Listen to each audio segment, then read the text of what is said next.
Greetings, folks. My name is Dr. Horvath, which most of you know. We're going to have a demonstration about the very important chemistry that you are going to learn about with your work in Assignment 5, Part 1. So to get started, I'm going to ask that you open your laboratory manual, Chemistry 2045L, to page 517, where you'll see a small table that you will complete by way of the work that you're going to do studying some simple, straightforward redox reactions with your work in the laboratory for this assignment. What we're going to do is to demonstrate the reaction of sodium with water. If you've read the discussion in the laboratory manual, you know that this is discussed in detail so that you can understand what is going on from the standpoint of analyzing the progress of a redox reaction. And with that, be able to write the equation for the redox reaction. Redox reactions, I've written over here a statement about such. By definition, there are reactions in which atomic oxidation numbers change. You should have learned about oxidation numbers and how to assign them because they are part and parcel of chemical nomenclature, which you learned early on in Chemistry 2045. Redox reactions are especially important. Why?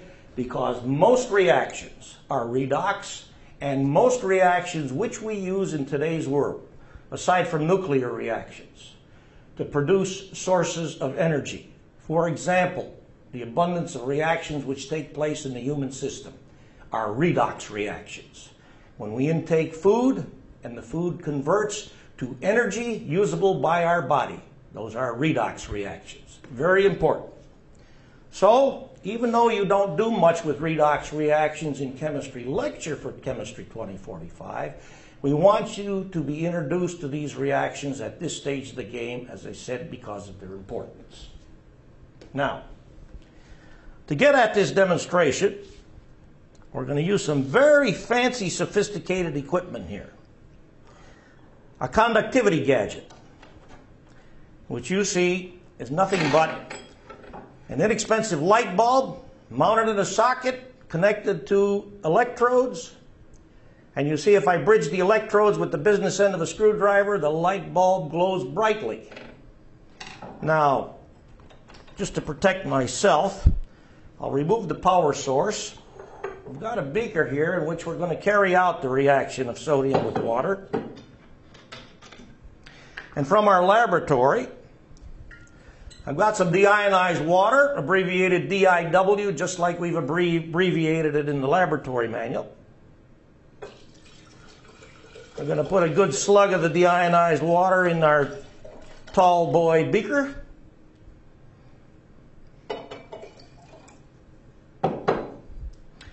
And just to assure you, which you learned in Assignment 4, that deionized water has a very tiny ion concentration, the consequence of which is that its conductivity is not detectable by the methods we have available for observation of conductivity in the laboratory. I'm going to immerse the electrodes connected to the light bulb in the deionized water.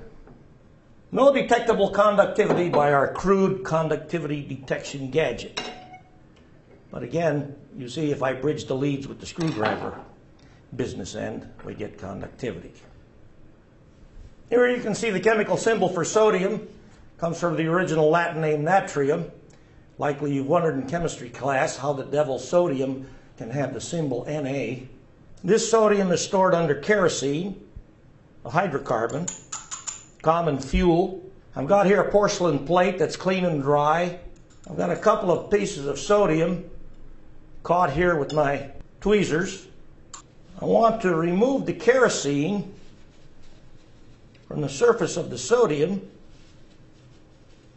because, as you know, kerosene is quite flammable, as are all hydrocarbons, because we don't want that to be part of the investigation which we're going to conduct, because what we want to see is strictly the reaction of sodium with water. Now, I've got a large spatula here which we're going to use as a cutting device. You can see if you look closely, that where I've just freshly cut the sodium, it's nice and shiny. Perhaps you recall learning about this with the photoelectric effect, because the valence electrons of sodium are very low energy and easily excited by white light. That's why they shine.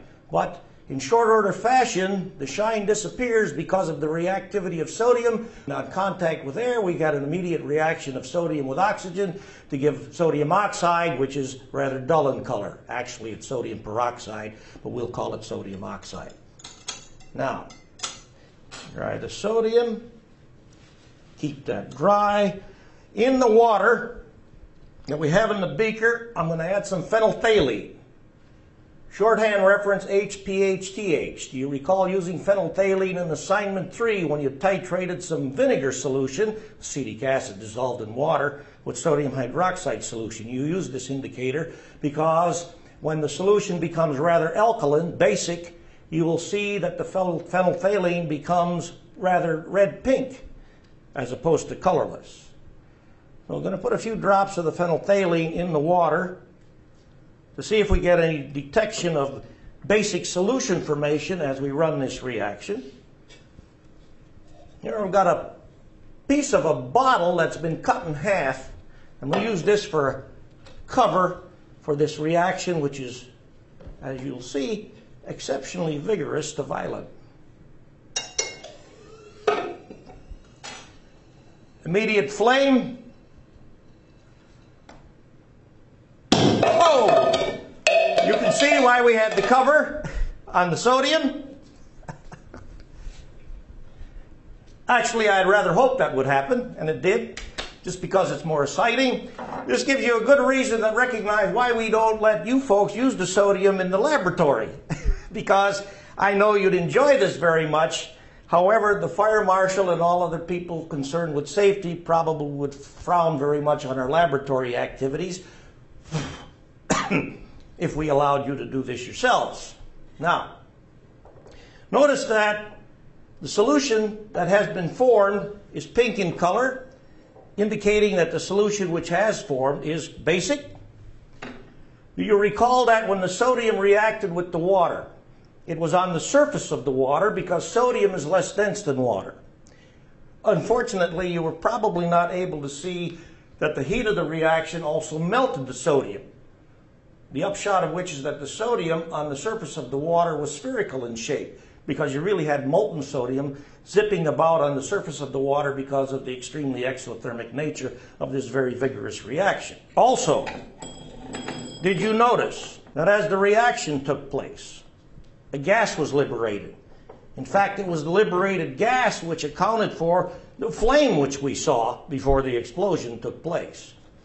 Now notice, with the electrodes immersed in the solution which has been produced, we now have distinct conductivity because our light bulb glows brightly. That means ions have been formed by this reaction. So let's take a look at this reaction. What has taken place? Sodium, if you recall, which is an atomic member of family 1A, a very reactive metal called an alkali metal. Alkali metals are metals which react and make alkaline solutions, basic solutions. We've already recognized by the change in color of the phenolphthalein that this solution is quite basic. Sodium, like all the other alkali metals, lithium, potassium, rubidium, cesium, and radioactive francium, share the property of having one valence electron. That's why in many periodic tables you'll also see hydrogen at the top of the 1A family. Of course, hydrogen is not similar at all in its chemistry to the very reactive metals, other than having one valence electron. Now, what's the significance of this single valence electron in regard to sodium reactivity or any other 1A metal? Sodium, with one valence electron, specifically a 3s electron, readily gives up this electron when it reacts with a material with which it can give this electron to achieve an electron configuration which is exactly the same as that of neon, the nearest neighbor noble gas of sodium. You know that noble gases are quite stable, unreactive. That's why in chemistry we always use and rely heavily on the analogy that if an atom can react and in so doing achieve noble gas electron configuration, in so doing it has become quite stable. And generally that's where reactivity stops. So with that, we're going to recognize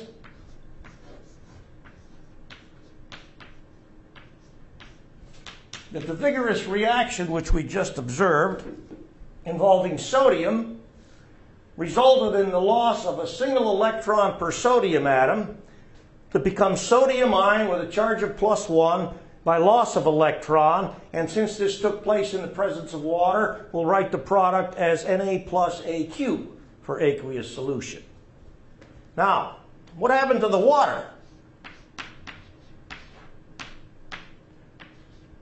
We recall, in the reaction mixture, sodium and water exclusively. So if sodium reacted to lose an electron in becoming this +1 ion, by default, water had to collect the electron.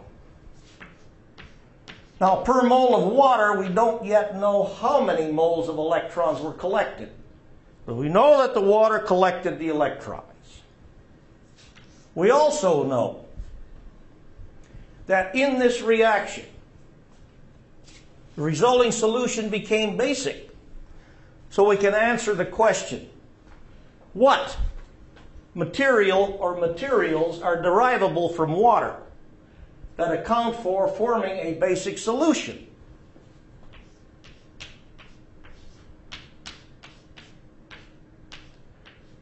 To help us get at this, we'll sketch a Lewis picture for the water molecule. I use sticks for non-bonding pairs rather than dots like many chemistry instructors do. I like sticks better than dots because I write all over the place and dots are always not recognized to me as electrons. They might be chalk dust. So I'll use sticks and then I'll recognize that derivable from water, which has as its compositional elements hydrogen and oxygen. If I break either of the hydrogen-oxygen bonds heterolytically, I will form the hydroxide ion.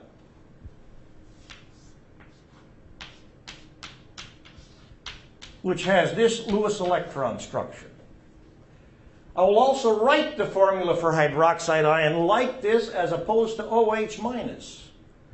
Recognize that the name for this ion is hydroxide ion. Hydroxide ion written as OH- would be oxyhydride ion. That's not correct. Secondly, if you analyze this Lewis structure with respect to formal charge, you will see that the formal charge of -1 produced by forming hydroxide ion from water is in the valence environment of oxygen, which is to be expected because oxygen is much more electronegative. Call that electron loving, if you will, relative to hydrogen, which is another reason why we should write the formula for hydroxide ion like this, because the minus charge is on oxygen, not on hydrogen, as implied by the formula OH-. In any case, this accounts for the formation of an alkaline solution on running this reaction. Now, remember, also in running this reaction, a gas was liberated and flame developed. Well, we know that sodium ion aqueous is hardly a gas, and it's certainly not flammable. So we can ask the question, from water, based on its elemental composition, what material or materials can be produced from water which are flammable? Well, as far as gases are concerned,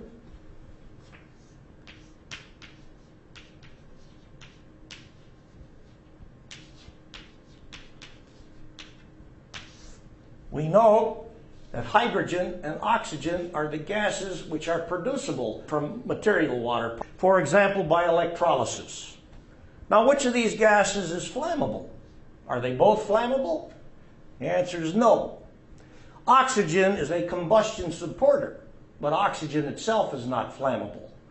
Flammable is a term which is commonly applied to fuels. Hydrogen is a marvelously good fuel. If we're very fortunate, we'll be able to develop a hydrogen economy in which hydrogen will be the fuel used of choice, because on combustion of hydrogen in air, the only product is water, which means no pollution.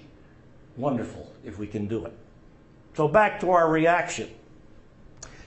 If we really wanted to prove what the gas was, the way to do it would be to collect the gas and analyze it. If we did that, we'd find out that it's hydrogen. Lastly, we've reminded ourselves that redox reactions are reactions in which atomic oxidation numbers change. So back to nomenclature. In the water molecule, likely you learned that the hydrogen atoms in the water molecule are each +1, and the oxygen atom in the water molecule is, from an oxidation state standpoint, -2. You surely learned that in elements, atoms have oxidation states of 0. So by the simple realization that if water is the electron collector in this reaction, it's impossible to have a -2 oxidation state oxygen go to a 0 oxidation state oxygen by collecting electrons, because electrons are negative. On the other hand, +1 oxidation state hydrogens on collecting electrons would of course convert to hydrogen molecules, where the hydrogen oxidation state is 0. So with this simple consideration, we can recognize that the gas produced by this reaction is hydrogen, as opposed to oxygen, or as opposed to a mixture of hydrogen and oxygen. Now, with that, we have a statement: water plus as yet an undefined quantity of electrons converts to hydroxide ion and diatomic hydrogen. If we simply count, we see that per water molecule there are 2 hydrogen atoms. But per hydroxide ion and per single hydrogen molecule there are 3 hydrogen atoms. So as things stand, this can't be an equation because it doesn't correspond to material balance. Let's go back to our Lewis structure for the water molecule and see if that'll help us.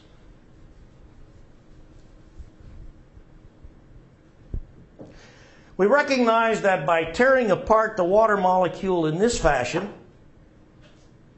to make the hydroxide ion, we also liberated to the system a +1 oxidation state hydrogen.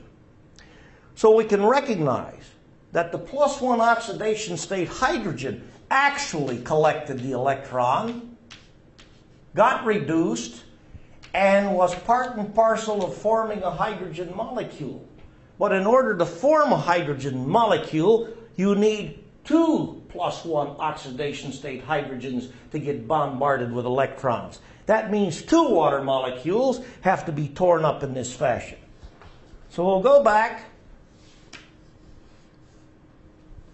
to our reaction that we're trying to develop, the equation, pardon me, that we're trying to develop for the water reaction.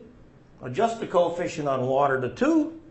And that at a glance realize that if we multiply hydroxide ion by 2, because we had to tear up 2 water molecules to make available for us the 2 +1 oxidation state hydrogens to make our single hydrogen molecule, we now have a material balance statement. We don't yet have an equation, because this statement, as it is written, doesn't balance with respect to charge. But if we see that as things stand, on the right side of this statement, we've got 2 moles of minus, and water molecules being neutral must therefore collect 2 moles of minus electrons in order to turn this into an equation. Now, if with this information you wanted to write the overall redox reaction equation for the sodium-water reaction, which we just examined, you could take this statement and double it and add these statements together, these half reactions together, because in so doing, 2 moles of electrons as products would cancel with 2 moles of electrons as reactants. Or, instead, we could have taken the water reaction and multiplied it by 1/2 and added together. Either is correct. But in doing this, we'd wind up with fractional coefficient of 1/2 on hydrogen, and we tend to avoid writing equations for reactions with fractional coefficients, but there's nothing wrong with it. Now, with that information, we're in position to complete the table, just like it will be your responsibility when you do these investigations starting with page 517, assignment 5, part 1. Observation description of results of reaction. Vigorous.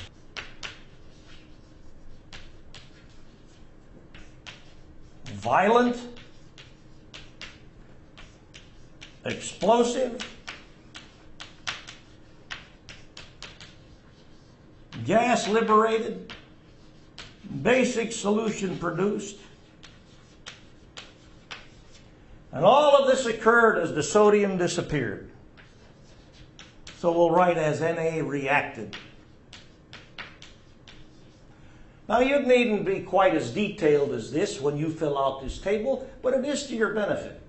When you run a reaction, you should make a written account of all observations that are associated with the reaction. pH test. pH test is just a test performed to indicate whether or not the solution is acidic or basic, at least for this investigation. We've already recognized that the phenolphthalein went from colorless to pink, so we know the solution is basic. Another simple investigation that we might do would be to take a piece of neutral litmus paper. You have litmus paper available for your use in the laboratory. Here's red litmus paper. In the presence of a reasonably basic to strongly basic solution, red litmus paper will become blue in color. Now, as opposed to laundering socks, we don't dip the litmus paper in the solution. We'll take a stirring rod, catch a drop on the tip of the stirring rod, touch it to the litmus paper, and I think you can see that the litmus paper has now become quite blue, again indicative of the fact that this reaction has produced a strongly basic solution. So, basic, and then the last column, formulas for all species substances produced. What did we produce? We produced sodium ion in aqueous media. We produced hydroxide ion in aqueous media. We produced hydrogen gas as the third and final product of this reaction. Please note, we did not produce this. This is a mythical formula which you often see in textbooks. Notice that this formula, NaOHAQ, suggests, incorrectly so, that the ionic material sodium hydroxide is molecular in character. This formula also does not show the presence of ions, whereas these formulas, sodium plus and OH minus, the formulas for the ions produced for this reaction, not only indicate that ions were produced by this reaction, but also account for why the resulting solution was quite conductive. Please keep that in mind when you are writing equations for reactions and observing reactions with your work in 2045 laboratory. Now, let's finish this investigation. Notice that the table on page 517 in assignment 5, part 1, contains the formula, the symbol, formula for potassium. Kalium in the old Latin name. That's why the symbol is K. We'll try the same reaction with potassium. This, like the sodium reaction, we will not permit you to do in the laboratory. How do you think the reactivity of potassium compares to that of sodium? Let's consider that just for a moment before we do this demonstration. Back to the periodic table. By now in lecture class, you should have learned something about ionization energy, particularly first ionization energy, which is a periodic property. Did you recognize, in talking about first ionization energies, that potassium, even though it has a lot more more protons than sodium, atomic number 19 versus atomic number 11, potassium is a good deal larger than sodium. So although there are 19 nuclear protons versus 11 nuclear protons for sodium, potassium is easier to ionize because the valence electrons are a good deal further removed from the nucleus. And if you paid attention to Coulomb's law, you know that the further removed electrons are from the nucleus, the progressively much easier it is to remove these electrons. The upshot of which is that potassium should convert to K+ more readily even than sodium converts to Na+, and we've just seen that is quite a vigorous reaction.